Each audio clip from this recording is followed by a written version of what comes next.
The White Lotus, Season 3, Episode 7. Let's talk about this episode right here where anything is possible now, y'all. So, of course, a ton of things to discuss. We are here. We are talking. Comment below what you think about this episode. Let's get into it, y'all, because it was crazy. So, I'm going to do it by, the people here, right? So, let's start off with Rick, who, of course, went out to Bangkok to try and really confront the man who he says killed his father. And, of course, that's Shrutala's husband. He goes out here with Frank. They pretend to be like a producer and a director making a movie for Shrutala. Of course, this was all a front in order for Rick to get close to the man. Now, I really did enjoy the back and forth between Shrutala and Frank. It was really great. And we saw Frank break his whole no drinking policy because, of course, he was being grilled and didn't even know what he needed to say. So he needed to have a drink, he says. And we eventually see that Rick tells Shrutala's husband, hey, I enjoy what you do out here in Thailand, how you've built businesses and all of this. I want to talk to you one-on-one, which they do. And we eventually see that they come into the whole conversation about how he sort of did whatever he had to do to make his fortune. And this leads Rick to tell him that his mother had mentioned this man's name before and how he was the one who got his father killed over a land deal, which the man kind of doesn't even know what Rick is talking about, it seems. So I'm kind of curious about what that's going to mean. We're going to talk about that at the end. We eventually see that Rick does say that this man actually killed his father and he is trying to get revenge on him because of this, pulling out the gun and everything. And I thought Rick was going to shoot this man right here. It looks like Rick really thinks about it and is like, you know what? I can't do this. And he just leaves, just pushes him off the chair.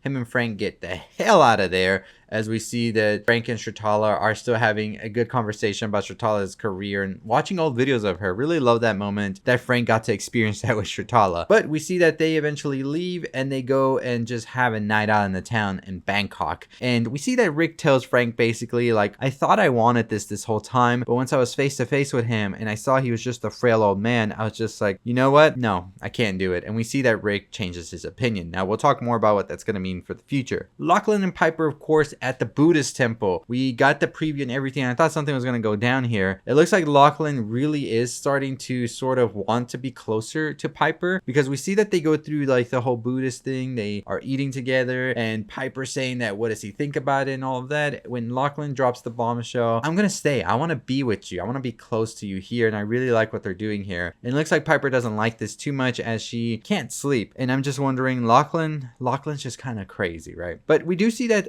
another of the Ratliff siblings is kind of coming more into his own. He's sort of becoming a better person, quote unquote, right? And that is Saxon, of course. After the whole predicament with Lachlan and him in the previous episode, I was like, Saxon, you gotta get it together because I don't know what you and Lachlan were doing then. I don't know how you feel about that, but it looks like Saxon really doesn't want to be this type of person because even Chloe tries to proposition for him to have sex with her and let Mr.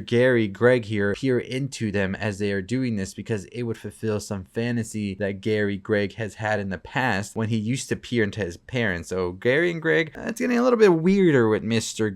Greg right there. Saxon refuses. He doesn't want anything to do with any of this whole lifestyle that they're trying to push onto him or he thought he wanted. And he's more in pursuit of Chelsea. But Chelsea, of course, has very strong feelings for Rick. We find out from Chelsea when she's talking to Saxon that Rick laid out his whole story of his life to her when they first met, and she kind of feels some type of way about this whole situation. But Saxon still wants to get closer to her on a spiritual level, he says. And it looks like Chelsea's kind of starting to fall for Saxon a bit, which I think is going to be an interesting predicament when it comes to the next episode, which is the final episode, by the way. So we'll see what happens with Chelsea and Saxon right there. Even though she does love Rick, I still feel that she feels neglected, and Rick is sort of still pushing her to the side and not really bonding with her there. It looks like in the next episode, it might be their final chance to really get it together there, but we'll see what happens there. Now, Belinda's whole situation, if we're talking about Greg, we got to talk about Belinda, who knows, of course, that Tanya's death was kind of mysterious and Greg might be tied to it. And we now know that Greg changed his name to Gary and came out to Thailand because he's hiding out from this. But he even tells this to Belinda at the party and offers her a bit of hush money. And I'm wondering, who would have taken that hush money? $100,000 is what Belinda's offered in order to keep silence and say that I don't know who Greg is. I don't know who Gary is. I'm going to go open my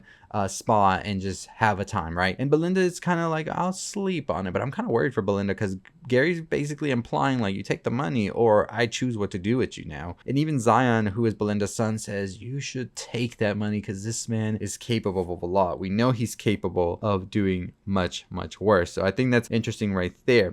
Now, speaking of crimes, let's talk about Guy Talk finally figuring out that Valentine and his friends are probably the ones behind the whole like stealing of the jewels at the White Lotus. Not that they are like probably, it's that they actually are, as he recognizes them when he's at the fight with Mook. And Mook just had a whole conversation with him about sort of having to fight if it's needed to fight. And that's something that Guy Talk didn't know how to feel about. He just wanted to be sort of a pacifist. He's following the Buddha and all of this. But Guy Talk and Mook's conversation kind of has him thinking, am I doing enough or should I be doing more, and taking more of life by the horns of sorts? So that's what we basically see right here. Now with Alexi, we see that he finally hooks up with Lori after the whole ordeal, and then we see that he's basically like, can I get some money? You know, I got a mom here and she needs help. You know, I need the money. You can PayPal, Zelle, Cash App even, which was one of the more funnier moments in the whole episode because Lori's just like, wait, did I just really pay 10 grand for like sex basically? And that's how much Alexi wants. But it's all interrupted when his ex-girlfriend or girlfriend, whatever, comes through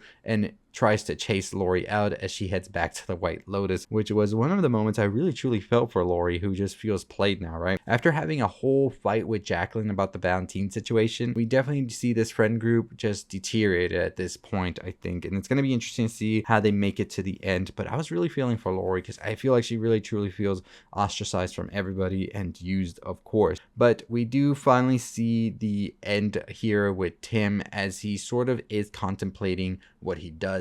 Saxon confronts him about the whole situation with what's going on, and especially with work and all of that. If there's something going on at work, Saxon needs to know, right? He's part of the business. This is all he wants. And that kind of makes him feel the same way he did about Victoria when Victoria said this is the only life she knows, so this is the only life she wants. She can't go back to something that's less than. And this is why Tim sort of fantasizes about killing Victoria and Saxon and then himself, and he is impulsively going to go into this direction. But we see that he can't find the gun. As we know in the previous episode, Guy Talk had taken a gun back from Timothy, and this meant that Tim does not have the gun to commit this atrocious act that he fantasized about. So we're going to see in the next episode that Tim is going to think of another creative way to do it, which is going to be the poisonous fruit some of y'all were talking about in the previous episodes that we did on the White Lotus, which makes sense now that that would definitely be something that comes back. And a lot of people were theorizing that it was going to be in the smoothie that Saxon's always making. We do see in the trailer for the next episode a smoothie is going to be present, and I'm just like, oh man, who's gonna get it? But the thing is that we saw it happen through gunshots. Maybe gunshots were just like a red herring to throw us off, and it's just gonna be as simple as a smoothie that someone's gonna drink. Who is it gonna be? I feel like it could be anybody. If it is the gunshots, it could be anybody at this point, because it looks like Guy Talk is going to sort of head to head with Valentine and the friends about what happened, and it's gonna be something that Guy Talk's gonna muster up the courage to do so, as we see him veering off in there. And I'm curious what happens with Piper and Lachlan. I don't know what Piper's thinking. It looks like she doesn't want Lachlan around, in my opinion, and would love for him to not stay with her for whatever reason that may be. Maybe we'll find out in the next episode, but it looks like she felt a bit uneasy about the whole idea of Lachlan being with her at the Buddhist temple for that whole year. Saxon as well, like I said, looks like he's really changing as a person and seeing his way, almost like an ego death is what Saxon has had this whole season, right? And we're seeing him really come to terms of who he is and who he can really be, but we'll see what happens as well. And Rick looks like he cannot sort of shake off that he didn't do anything to the man that killed his father, being front and face to face with him, even Chelsea giving him a warning to please be careful and not do something stupid. And I think we're gonna see this is gonna be a huge finale. So we'll have a theory video coming out for the next episode. We'll have that video out on Tuesday, and then on Thursday we're gonna go through a list of who could possibly be the body and how and why. It's gonna be a video we're gonna do on Thursday, just discussing that. But I love for you to comment down below who you think think is the body at the end of the season and why in the comments down below. We'll pick some comments. We'll have them on the Thursday video showcase on the screen, and we'll just have a big old discussion. Next week is the finale. We'll do a video recap like we always do, and then we'll go live for like an hour after the video goes up and just discuss everything that happened, and then we'll just do another live discussion on Tuesday of that following week. So we got about maybe 4 or 5 more White Lotus videos that we're going to do before the whole season wraps up. But what a great season it's been, honestly. I think this whole season really started off slowly brewing. We always say it brews, and then the last couple of episodes have been crazy and just take you all over the place. You have no idea what's coming next, and that's what I always love. But theories down below. Stay tuned for all the videos that are coming for the White Lotus on Tuesday, Thursday, Sunday, and then on next Tuesday. So very excited to talk more about the show. Drop your theories and thoughts on this episode, and what did you think about the whole ordeal with everybody. And as always, follow us for more on things you love. We'll be talking Yellow Jackets theories tomorrow, so don't miss out on that. I'll see you next time. Stay safe, stay positive.